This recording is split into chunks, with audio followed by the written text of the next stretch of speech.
সম্মানিত ইমাম ও খতিব সাহেবগণ, আপনাদের উদ্দেশ্যে আমার ছোট্ট একটা বার্তা, সেটা হলো এই। আমাদের অনেকেই আছি এরকম যে ইমামতির ক্ষেত্রে অনেক সময় দেখা যায় অর্থনৈতিক দৈন্যতা, পারিপার্শ্বিক বিভিন্ন ঝামেলা, এই জন্য আমরা ইমামতি ছেড়ে দিতে চাই। কি করব? আর ইমামতি করব না, ব্যবসা বাণিজ্য করব, অন্য একটা কিছু করব, এরকম একটা নিয়ত আমরা করে থাকি। তা আসলে দেখেন, রাসূল করিম সাল্লাল্লাহু আলাইহি ওয়াসাল্লামকে জিবরিল আমিন এসে বাইতুল্লাহর চত্বরে নামাজ শিক্ষা দিয়েছেন, ইমামতি শিক্ষা দিয়েছেন। আল্লাহর নবী সাল্লাল্লাহু আলাইহি ওয়াসাল্লামকে 2 দিন 10 ওয়াক্ত নামাজের ইমামতি জিবরিল করেছেন। রাসূল করিম সাল্লাল্লাহু আলাইহি ওয়াসাল্লাম মক্কি জীবনীতে ইমামতি করেছেন। শুধু তাই না, মাদানী জীবনীতে আল্লাহর নবী সাল্লাল্লাহু আলাইহি ওয়াসাল্লাম মুমূর্ষু অবস্থায় মৃত্যুপূর্বক্ষণে যে 14 দিন অসুস্থ ছিলেন, তখনও পর্যন্ত টানা 10 বছর ইমামতি করেছেন। জীবনে কষ্ট করেন নাই? অবশ্যই রাসূলের জীবনে ঘাত প্রতিঘাত, প্রত্যেকটা ক্ষেত্রে কি পরিমাণ কষ্ট করেছেন। কিন্তু আল্লাহ নবী সাল্লাল্লাহু আলাইহি ওয়াসাল্লামের অন্যতম একটা সুন্নাত হলো ইমামতি করা, মসজিদের ইমামতি করা। আমরা হতাশ না হই, ইমামতিকে আমরা তুচ্ছ মনে না করি। এটা রাসূলের একটা আদর্শ, রাসূলের 10 বছরের মাদানী জীবনের অন্যতম একটা সুন্নাত। কেন হতাশ হচ্ছেন?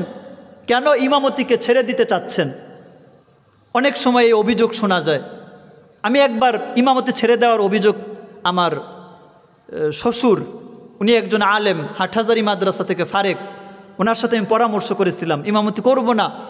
তখন উনি আমাকে বলেছিলেন যে দেখো বাবা, যদি মসজিদ কর্তৃপক্ষ তোমাকে উঠিয়ে দেয়, না রাখতে চায়, তাহলে তুমি উঠে যাও, এটা কোনো সমস্যা না। কিন্তু ইচ্ছা করে নিজের পক্ষ থেকে এখান থেকে চলে যেও না। কেন? কয় হতে পারে আল্লাহ তোমার উপরে অসন্তুষ্ট হয়ে যাবেন। দ্বিতীয়ত, তোমার এই জায়গায় কোনো ভালো ইমাম আসবে নাকি কোনো বেদাতি ইমাম আসবে, এটা তুমি বলতে পারো না।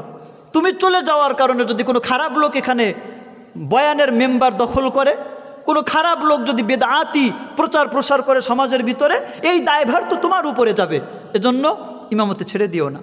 তো যাই হোক, সৈয়দ আবুল হাসান আলী নদভী রহমাতুল্লাহি আলাইহির লিখিত জীবন পথের পাথেও এই কিতাবটা পড়ে আমি 4টি বিষয় নির্ণয় করেছি। যদি ভালো লাগে আপনিও এই 4টি বিষয় একটু পড়ে দেখতে পারেন, আপনিও এই 4টি বিষয় একটু নোট করে রাখতে পারেন, আপনিও এই 4টি বিষয় নিয়ে একটু পর্যালোচনা করতে পারেন। হতে পারে এর ভিতরে আপনার কোনো কল্যাণ নিহিত থাকতে পারে। তো এই 4টি বিষয় হলো এই। বর্তমানে 4টি কাজ করার ইচ্ছা করেছি, এই 4টি কাজ ইনশাল্লাহ করব। নাম্বার 1, রাসূল সাল্লাল্লাহু আলাইহি ওয়াসাল্লামের সুন্নতের অনুসরণে মসজিদের ইমামতি করা। নাম্বার 2, একদল যোগ্য দক্ষ ইলমি কারিগর তৈরির নিমিত্তে কোরআন হাদিস প্রচার প্রসারে আহলে সুন্নাহ আহলে সুফা এর নমুনা দর্সে নিজামিতে দর্শরত থাকা, দর্শ প্রদান করা। আপনি শিখাবেন না, আর একজন আলেম তিনিও শিখাবেন না।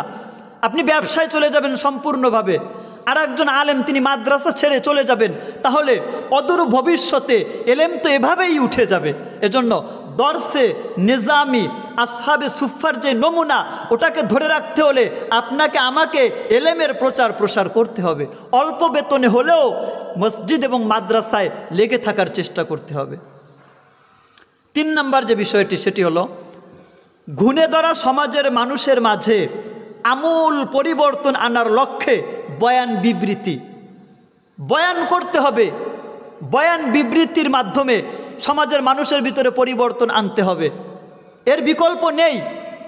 হাদিস শরীফে আসছে, ইন্না মিনাল বায়ানি লা সিহরা, নিশ্চয়ই বয়ানের ভিতরে চুম্বক আকর্ষণ রয়েছে, জাদু রয়েছে। একটা বয়ানের মাধ্যমে একটা মানুষের চিন্তা চেতনার ভিতরে পরিবর্তন আসতে পারে সমাজে। আল্লাহ বলেছেন, ওয়াজাক্কির, হে রাসূল আপনি উম্মতকে ওয়াজ করেন, আলোচনা করে শোনান।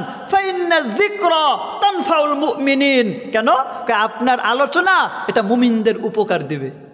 সেজন্য এই গুণে ধরা সমাজের ভিতরে পরিবর্তন আনতে হলে, গুণে ধরা সমাজের রন্ধ্রে রন্ধ্রে রগ রেশায় মগজ মস্তিষ্কে যেই বেদআত ছড়িয়ে গেছে, যে কুফুরির সয়লাভ ছড়িয়ে গেছে, এখান থেকে মানুষকে বের করে আনতে হলে আপনার বয়ানের একটা মেম্বার লাগবে, ওখানে বসে আপনি এটা বলতে হবে। তো জন্য আমিও নিয়ত করেছি ইনশাল্লাহ গুণে ধরা এই সমাজের পরিবর্তন করতে হলে এই কাজ আমাকে করতে হবে, বয়ান বিবৃতির মাধ্যমে মানুষকে সংশোধন করতে হবে। 4 নাম্বার, কোরআন ও হাদিস থেকে অর্জিত এবং আকাবিরে উম্মার বাণী থেকে চয়নকৃত সময় ও যুগের চাহিদা অনুসারে লিখনির মাধ্যমে কলমের খিদমত করা। কিতাব লিখতে হবে, সাহিত্য চর্চা করতে হবে, তাহলে আকাবের ও আসলাফ পূর্বসূরি তাদের যে আদর্শ এটা লেখার মাধ্যমে ফুটিয়ে তোলা যাবে, এটা সমাজের ভিতরে বাস্তবায়ন করা যাবে। ক্ষেত্রে আল্লাহ যেন আমি যে কথাগুলো বললাম 4টি বিষয়, এ বিষয়ের উপরে আল্লাহ আমাকে আমল করার তৌফিক দান করেন এবং পুঙ্খানুরূপে এগুলো বাস্তবায়ন করার তৌফিক দান করেন। আপনার যদি ভালো লাগে আপনিও ইনশাআল্লাহ একটু চেষ্টা করেন, হীনমন্যতায় ভোগার কোনো সুযোগ নেই। নাসরুম মিনাল্লাহি ওয়া ফাতহুন করিব।